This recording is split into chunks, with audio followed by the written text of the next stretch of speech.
कि श्याम पिया मेरी रंग दे चुनरिया, ऐसी न रंगाऊँ कि रंग ना ही छूटे, अपने ही रंग में रंग दे चुनरिया। कि प्रभु आप तो अपने ही रंग में रंग दो, हमें कुछ नहीं चाहिए। और देखा तो ये भी गया ना कि जब बंदा लगन लगा के कोई काम करता है, कोई इंसान कोई भी व्यक्ति काम करता है, तो वो काम फिर सक्षम होता है, वो सफलतापूर्वक उसको सफलता मिलती ही तय है। हाँ, ये तय है।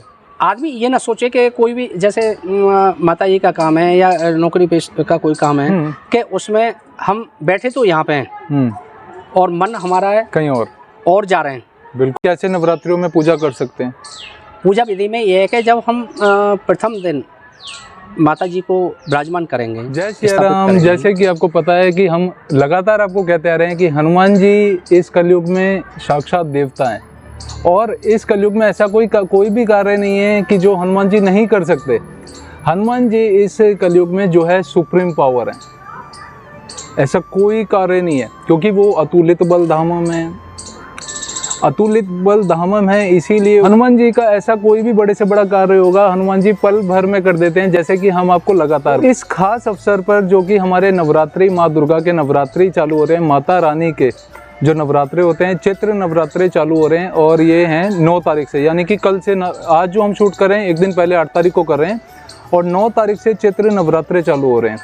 और इसी मौके पे, इस खास मौके पे जो हम चाह रहे हैं कि हनुमान जी के साथ साथ हनुमान जी के भक्त माता रानी की पूजा कैसे कर सकते हैं और माता रानी की साधना कैसे कर सकते हैं इस खास अवसर पे। क्योंकि कहते हैं ना कि सोने पे सुहागा, पूजा तो हम निरंतर करते हैं, लेकिन कुछ विशेष तौर पे, अगर कुछ विशेष टाइम पे, विशेष मौक़ों पे पूजा की जाए तो हो सकता है वो ज़्यादा लाभ दे जाती है और फलदायी होती है। तो इतना फलदायी और ज़्यादा बने, आपके सारे कार्य बन जाएं, तो इसीलिए तो आज हम उपस्थित हो चुके हैं माँ चामुंडा देवी मंदिर, जो कि गाजियाबाद में है। हमारे साथ उपस्थित हैं पंडित अजय शर्मा जी। तो आज इस खास मौके पे पंडित जी से हम आग्रह करेंगे कि पंडित जी नवरात्रि पूर्वक कुछ ऐसे उपाय बताएं, साधना की विधि बताएं, जिससे आप अपनी पूजा करते हुए जो है अपना पूरा लाभ ग्रहण कर सकें। तो पंडित जी जय श्री राम। जय श्री राम, जय माता दी। कैसे हैं पंडित जी? बहुत अच्छे हैं। बहुत थोड़ा सा लाउडली बोल लो। बहुत अच्छे, क्योंकि इतनी तो माइक भी नहीं लेता। तो पंडित जी, ये नवरात्रे जो चालू हो रहे हैं, चैत्र नवरात्रे, माता भवानी की हम कैसे क्या पूजा करें? कुछ माँ चामुंडा का जैसे ये खास तौर पे मंदिर है, और इस माता रानी को बनाने के लिए भक्त क्या कर सकते हैं, इस विषय में आप कुछ बताएं नवरात्रों के खास मौके पर। आप सभी भक्तों को चैत्र नवरात्र की बहुत बहुत हार्दिक शुभकामनाएं, क्योंकि कल से हमारा जो सनातन धर्म का जो संवत्सर शुरू होता है वो मार्च के महीने से शुरू होता है, और होली के बाद में जो हमारा चैत्र नवरात्र शुरू होता है वो अब शुरू है। और इस अवसर पर कहते हैं कि सनातन धर्म का जो वार्षिक शुरू होता है, वर्ष शुरू होता है, वो हमारा चैत्र नवरात्र से आता है। क्योंकि अंग्रेजी साल शुरू होता है जनवरी से, और हमारा सनातन जो पंचांग है या सनातन वर्ष है, जो नूतन वर्ष जो है वो शुरू होता है मार्च के महीने से। और मार्च के महीने में अभी जैसे होली पर्व गया है, होली का मतलब है कि बुराई पर अच्छाई की जीत। कहते हैं कि बुरा न मानो होली है, रंग बिरंगी होली है। जो भी कोई गलत कार्य है आदमी, तो होली पर कहते हैं कि गलत कार्य को होलिका में दहन कर दें और नई शुरुआत करें, तो उसको बहुत अच्छा शुभ माना गया है। और उसी के तुरंत बाद चैत्र नवरात्र शुरू हो जाता है, और चैत्र नवरात्र माता जी को समर्पित है, क्योंकि 9 दिन तक माताएं स्वयं विराजमान रहती हैं। और इसमें जो भी भक्त साधना करना चाहते हैं तो उनके लिए बहुत अच्छा अवसर है। इसमें कोई भी तंत्र की साधना, मंत्र की साधना, या पारिवारिक दृष्टिकोण से अगर आदमी ये सोचता है कि भाई मेरे कार्य कैसे शुभ होंगे और मैं आगे सफलता कैसे प्राप्त करूंगा, बिल्कुल, तो उसके लिए चैत्र मास का जो की महीना है, ये नवरात्रे हैं, बहुत शुभ माने गए हैं। और इसमें सर्वप्रथम जो भी जातक हैं, जो भी भक्तगण हैं, तो सर्वप्रथम ईश्वर को या माँ भगवती को किसी चीज़ की आवश्यकता नहीं होती, उनको केवल भाव चाहिए होता है। और ईश्वर का जो भोजन है वो भाव है। और अहंकार तो उनका भोजन है ही, अहंकार को तो वो खाते ही खाते हैं। लेकिन हमें अपने काम बनाने के लिए अपना भाव प्रकट करना बहुत ज़रूरी है। बहुत जरूरी। हाँ, हम चाहे उनको 56 भोग अर्पण करें, एक से एक सुंदर चीज़ अर्पण करें, वो नहीं लगेगी जब तक हमारा भाव नहीं होगा। तो सर्वप्रथम मैं अभी सभी जातकों को एक ही बात कहना चाहूँगा कि आप सर्वप्रथम कल से नवरात्रे हमारे शुरू हैं 9 तारीख से, तो माँ भगवानी को मनाने के लिए माँ से आराधना करें कि हे माँ, कल आप हमारे घर आ रहे हो और इस अवसर पर जो भी मेरे संकट है उनको भाव सहित प्रकट करें। और उनकी आराधना के लिए अपने घर को कल स्वच्छ रखें। स्वच्छ रखने पर एक चौकी बनाएं, चौकी पर स्वास्तिक बनाएं, ओम बनाएं, क्योंकि स्वास्तिक जो है श्री स्वरूप माता जी को अर्पण है और ओम त्रिदेव को अर्पण है। ओम में तीनों देव समाये हुए हैं। असल पूछा जाए तो शिव और शक्ति का ये महीना होता है। माँ शक्ति जो है स्वयं विराजमान होती है। तो सभी लोग जो है भाव से माता का स्वागत करें कि हे माँ शक्ति स्वरूपा, आप हमारे यहाँ आइए और हमारे जो विघ्न बाधाएं हैं उनको दूर कीजिए। तो इसमें क्या है कि सर्वप्रथम आप चौकी लें, चौकी पर एक लाल कपड़ा बिछाएं और सिंहासन लगा के पूरा। सिंहासन जो है, क्योंकि अब माता जी का जो स्थान ऊंचा है और इसीलिए माताएं 9 माताएं जो है पहाड़ों पर विराजमान हैं, क्योंकि पहाड़ों पर विराजमान होने का एक कारण है कि उनको कोई परेशान न करे। माताओं ने या जितने भी देव हैं हमारे जो सिद्धपीठ हैं सब पहाड़ों पर हैं, क्योंकि वहाँ कोई परेशान करने के लिए उन्हें न पहुँचे, और बाकी का तो वो सबके कार्य करते हैं। तो कल ये जो शुभ अवसर आ रहा है, इसमें चौकी और कपड़ा बिछा करके उस पर अक्षत चावल से जो है अक्षत, हाँ, रंग बिरंगी रंगोली बनाएं उस पर चौकी पर। एक थाली लें, थाली में दीपक है, रोली है, कलावा है, प्रसाद है, जो भी माता को अर्पण करना है। फिर अग्यारी करें माता की जोत के लिए, और सामग्री गूगल, लोबान, गंधक जो है, इससे क्या होता है कि सामग्री से सुगंध आती है और गूगल माता जी को अति प्रिय है। गूगल हाँ, गूगल जो आती है वो अति प्रिय है। लोबान और गंधक का काम होता है कि जो नेगेटिविटी है घर में, किसी तरह की नेगेटिविटी है, आपस में सामंजस्य नहीं है, या पति पत्नी में किसी तरह की कोई कलह है, या उल्टे सीधे स्वप्न आते हैं, या अनर्गल कोई टेंशन आती है, तो लोबान और गंधक जो नेगेटिविटी है उसको दूर करते हैं। और जो है इंद्र जो है, थोड़ा सा बूरा है, और घी मिला करके, काले तिल हैं, ज़्यादा चीज़ ना मिला करके, यूँ तो बहुत सारी चीज़ें हैं सामग्री में डालने के लिए। और एक ओपले पर जो है, ओपले को जलाएं और उस पर थोड़ा सा घी डाल करके, ठीक, सामग्री धीरे धीरे माता का नाम ले करके, गूगल, लोबान, गंधक लोबान हो गया, गूगल हो गया, ठीक है, जौ हो गए, इंद्र जौ हो गया, ठीक है, बुरा हो गया, क्योंकि सामग्री में मीठा भी बहुत ज़रूरी है।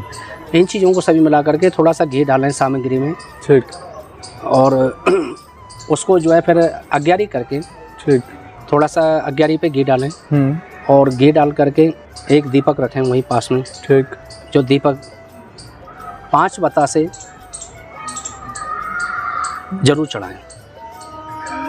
अपना उपले पे या अलग से? उपले पे अग्यारी है, जो अग्यारी है, हाँ। पहले सामग्री डालें, सामग्री से जो है माता प्रचंड रूप में आ जाएंगे, क्योंकि दीपक पास में रहेगा।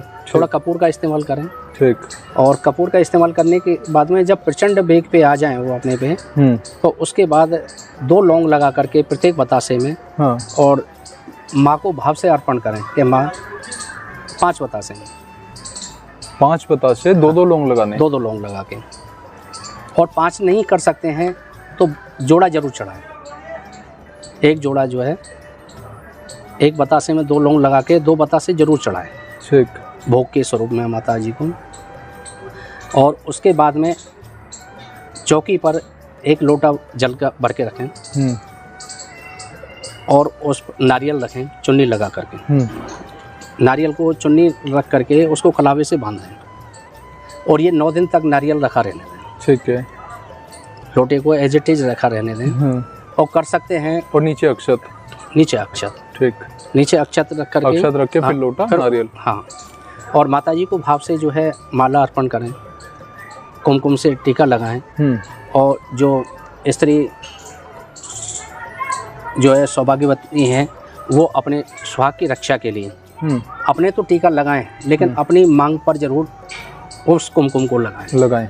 माता जी के लगा करके जो शादीशुदा स्त्री हैं वो अपनी मांग जरूर भरें उससे जो है, ठीक। हाँ, और माँ से कहें कि हे माँ, हमें आजीवन जो है सौभाग्यवती रहने का वरदान दें, कि हम आजीवन अपने पति के साथ आनंद से रहें। और उसके बाद में जो है आरती करें माँ की भाव के साथ में, आरती के बाद भोग लगाएं। और ये चीज़ 9 दिन तक करनी है। फिर शाम को जब संध्या वंदन होता है 5:30 से 6 बजे का जो समय है, या हाँ संध्या काल जो है प्रदोष काल का, उस समय दोनों समय जब मिलते हैं तो माँ की आरती करें, फिर भोग लगाएं माता का जो है। ये 9 दिन तक, और अगर रह सकते हैं इसमें, अगर किसी की सामर्थ्य है कि व्रत रखना है, ठीक, तो अपनी श्रद्धा अनुसार के जो उनको कष्ट ना हो, क्योंकि ईश्वर ये नहीं कहते कि कष्ट में रह करके और मेरा भजन करो। वो कहते हैं मुझे भाव दो, मैं भाव का भूखा हूँ और कोई चीज़ नहीं चाहिए। ये नहीं है कि ईश्वर ये नहीं कहते कभी कि मेरे लिए भूखा रहो, या मेरे लिए नंगे पैर चलो, या जटा रख लो लंबी लंबी जो है और कर्म कर रहे हो गलत, अब जटा का भार ढो रहे हैं, तो वो साधना नहीं लगती। वो नहीं लगती, मतलब दिखावा नहीं, दिल से करो। ईश्वर को भाव चाहिए, उन्हें किसी चीज की आवश्यकता है ही नहीं। दिल से थोड़ा भी करोगे तो लगेगा। खिलाता है सारे जग को, उसे कैसे खिलाऊं मैं, कैसे खिलाऊं, कोई वस्तु ऐसी नहीं जैसे सेवा में लाऊं मैं। बिल्कुल। तो ईश्वर के लिए, माँ भगवती के लिए, शिव स्वरूपा के लिए हमारे पास कोई ऐसी चीज नहीं है जो हम ये कह सकें कि माँ हमने आपको कपड़े वस्त्र दिए, या हमने आपको 56 भोग दे दिया, तो उनके किस काम का है? उसको तो खाएंगे भक्ति, और वो तो प्रसाद में बढ़ जाएगा। लेकिन जो भाव दिया है, भाव वो माँ के पास में जाता है।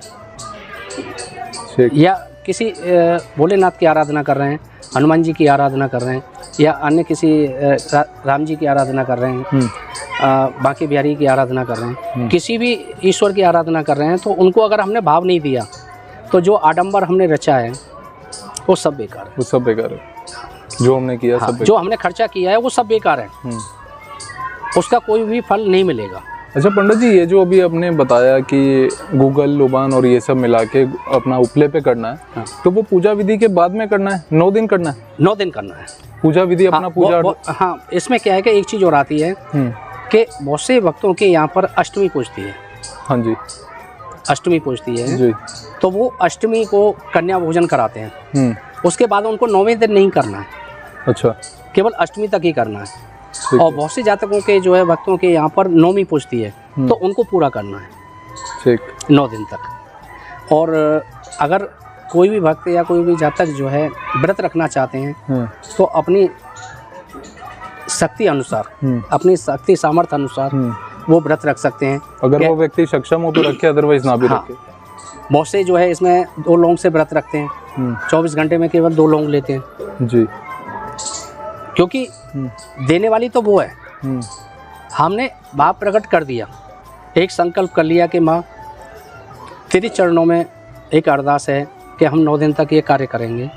अब इसको कैसे सफल बनाना है, मेरा तो ये भाव है, आपको कैसे सफल बनाना है ये आप देखो, ये आपकी लीला है। हाँ, तो शक्ति कभी भी किसी को असफल नहीं होने देती, बशर्ते एक समर्पण चाहिए कि हमने जो है कहते हैं ना कि अब सौंप दिया इस जीवन का, सब भार तुम्हारे हाथों में, हार तुम्हारे हाथों में तो जीत तुम्हारे हाथों में। हार भी तुम्हारी, जीत भी तुम्हारी है। हाँ, हमने अगर सौंप दिया तो कुछ भी पॉसिबल है इस दुनिया में, क्योंकि जब हमने समर्पण कर दिया तो हमारा कुछ रहा नहीं, चाहे उसमें हारो या जीतो, वो उसकी है जिसको हमने समर्पण किया है जी। जिसको हमने अपना इष्ट माना है, या जिसके कहते हैं ना कि भगवान कृष्ण का आता है कि श्याम पिया मोरी रंग दे चुंदरिया, ऐसी न रंगाऊं कि रंग नहीं छूटे, अपने ही रंग में रंग दे चुनरिया।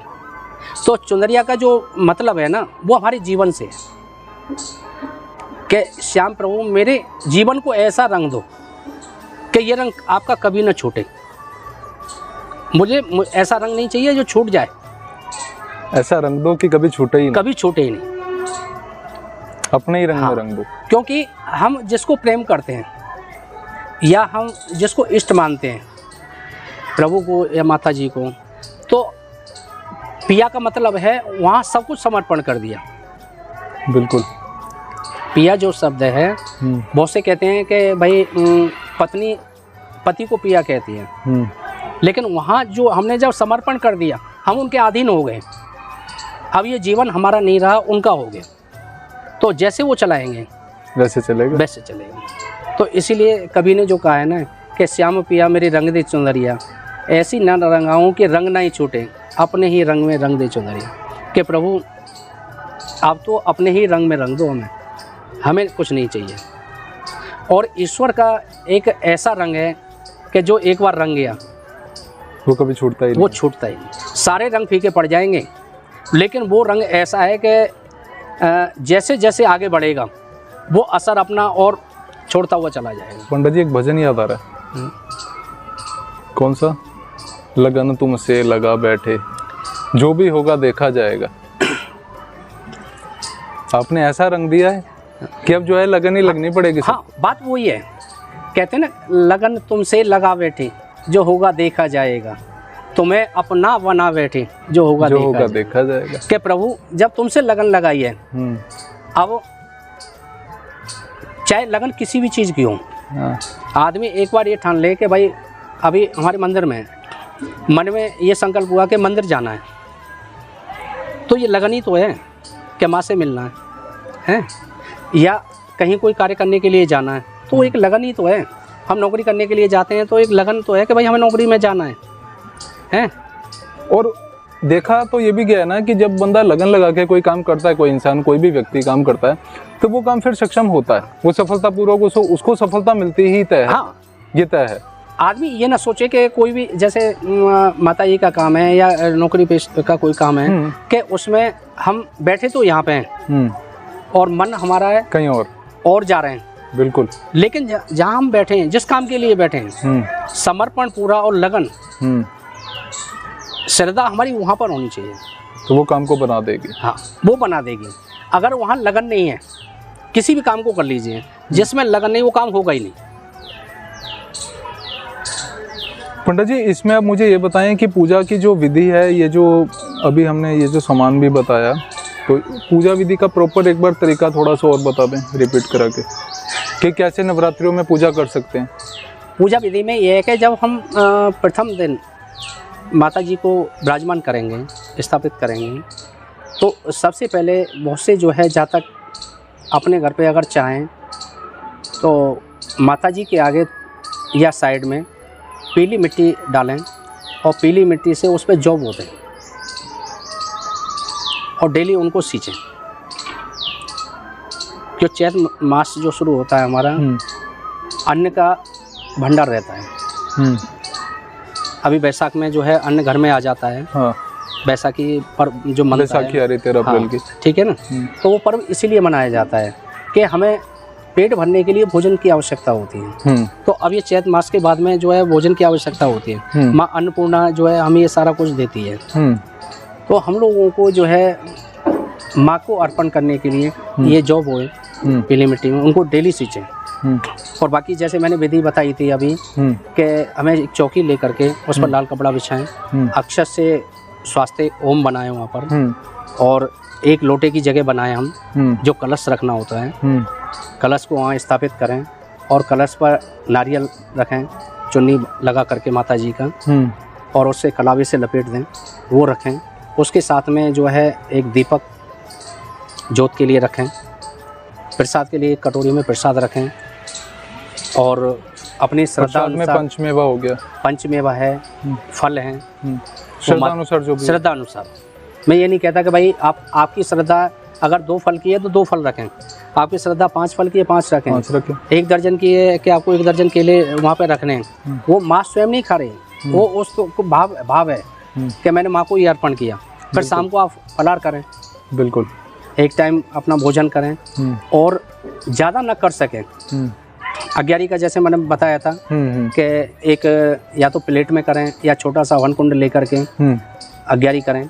और अग्यारी में सामग्री जैसे बताई थी कि सामग्री है गूगल है, लोबान है, गंधक है, जौ है, इंद्र जौ है, काले तिल है, बूरा है और घी का मिश्रण करके इस सभी को मिला करके एक जगह और उसको माता जी को अर्पण करें। और माता जी का या तो ये है कि जिस माता की आराधना कर रहे हैं और नहीं तो सभी का ओम या देवी सर्वभूतेषु शक्ति रूपेण संस्थिता नमस्तस्यै नमस्तस्यै नमस्तस्यै नमो नमः या सर्व मंगल मांगल्ये शिवे सर्वार्थ साधिके शरणम के त्रम के गौरी नारायणी नमोस्तुते। ये मंत्र बोल करके या जिस माता की आराधना कर रहे हैं तो उन सभी जातक, क्योंकि हम सब लोग जो है सप्त ऋषियों की संतान है और हम सप्त ऋषियों ने 9 देवियों को अपनी कुल देवी माना है। इस समय पर कुल देवी की पूजा भी होती है। ठीक। अगर कोई भी जातक सबसे पहले अपनी शक्ति को बढ़ाने के लिए अपनी कुल देवी को याद करें। अच्छा, मान लो पंडित जी कुलदेवी नहीं पता किसी को, तो अगर कुलदेवी अगर किसी को नहीं पता है तो माता पार्वती को अपना कुलदेवी मान लें। ठीक। और मंत्र का उच्चारण करते हैं। मंत्र का उच्चारण करें, क्योंकि कहते हैं ना या देवी सर्वभूतेषु शक्ति रूपेण संस्थिता नमस्तस्यै नमस्तस्यै नमस्तस्यै नमो नमः। ये शक्ति स्वरूप माता पार्वती का मंत्र, क्योंकि शिव और शक्ति एक है, एक ही है न ये इनका कोई जन्म नहीं है न मरण है, अजन्म है दोनों ही जो है। ठीक। तो उनकी आराधना करें और उनको जैसे बताया है मैंने उस हिसाब से करें और उसके उपरांत भोग लगा करके अपने कार्य को सफल करें, आरती करें और माँ से प्रार्थना करें। और किसी कार्य में अगर कोई बाधा आ रही है तो माँ को जरूर अर्पण करें और 2 अश्रु माता को जरूर अर्पण करें कि माँ, जैसे बच्चा माँ से रोता है, अपनी जो वास्तविक जो जननी है उससे रोता है कि माँ मुझे ये सामान लाना है, मुझे ये चाहिए, अब किसी भी तरह के आप करो, तो अपना जो भाव है इस जगत जननी के आगे रख दें।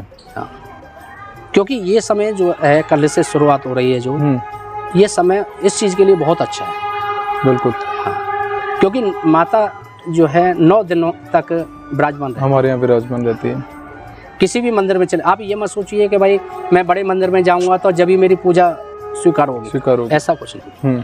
आप अपना भाग ले करके जाइए, किसी भी छोटे से छोटे मंदिर में चले जाइए, माँ को जहाँ भाव से प्रकट करोगे माँ वहीं विराजमान हो जाएगी। नहीं तो अपने घर ही जो भवन लगेगा तो उसमें भी बंदा करे। हाँ, तो वहाँ पे भी विराजमान है माता, तो क्योंकि माता को जो है सफाई अति प्रिय है।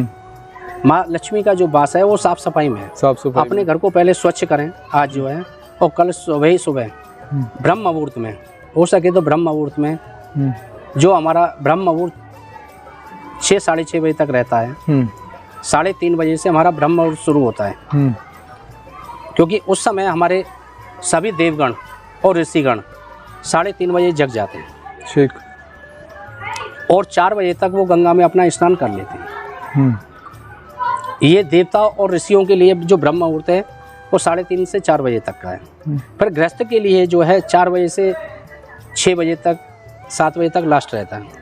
तो कुछ अब बताना चाहूँ कि ये खास मौका जो नवरात्रों का भी है, पावन अवसर नवरात्रों का जो चैत्र नवरात्रों का चल रहा है, तो इसमें कुछ खास विशेष पूजा जो पंडित जी ने विधि बताई है, इस दौरान भी अगर आप करेंगे तो काफ़ी आपके लिए फलदायी देखने को मिलेगी। शेयराम, इसी सीरीज़ को हम आगे बढ़ाते हुए अभी ये कहना चाहेंगे कि नेक्स्ट वीडियो आप ज़रूर देखना, क्योंकि उसमें जो है साधना के बारे में भी हम पंडित जी से जानेंगे। जय श्री राम।